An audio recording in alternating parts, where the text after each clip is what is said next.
বিসমিল্লাহির রহমানির রহিম। কেমন আছেন আপনারা সবাই? আশা করছি ভালো। আমি আপনাদের সাথে আজকে একটি খুব মজার রেসিপি শেয়ার করব।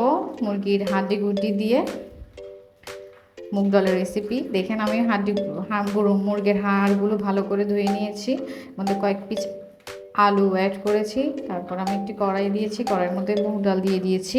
এগুলো আমি ভালো করে টেলে নিব। দেখেন ভালো করে টেলে নিচ্ছি। টেলে নেওয়ার পরে আমি এগুলো ধুয়ে নেব। এভাবে করে টেলে নিলে স্মেলটা অনেক ভালো আসে। ধুয়ে নিচ্ছি। মুগ ডাল গরম, একটু ঠান্ডা করে তারপরে ভালো করে কষলে ধুয়ে নিয়েছি। পানিগুলো ফেলে দিচ্ছি। তারপর আমি পাতিল বসিয়ে দিলাম, তেল দিচ্ছি পরিমাণ মতো। তারপরে এর মধ্যে পেঁয়াজ কুচি দিয়ে দিচ্ছি। 3টি পেঁয়াজ দিয়েছি এখানে, আপনারা চাইলে আর একটু কম দিতে পারেন। তারপরে 2টো তেজপাতা, দারচিনি, এলাচি পরিমাণ মতো দিয়ে ভালো করে নেড়ে নিচ্ছি। তারপরে এখানে মশলা দিব।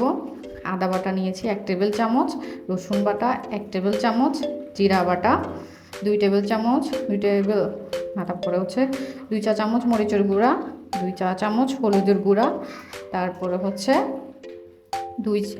2 চা চামচ আমি লবণ অ্যাড করলাম। তারপর ধনিয়া গুঁড়া দিয়েছি 1 চামচ। তারপর ভালো করে নেড়ে নিব। মশলাটা কষিয়ে নিয়ে আমি মাংসগুলো ঢেলে দিলাম। উল্টিয়ে পাল্টিয়ে মশলাটা ভালো গায়ে লাগিয়ে নিব। ভালো করে নেড়ে নিচ্ছি। তারপরে পানি দিয়ে কষিয়ে নেব। তারপর আমি ডালগুলো ঢেলে দিলাম, আপনারা দেখে নিচ্ছেন। নেড়ে নিব ভালো করে।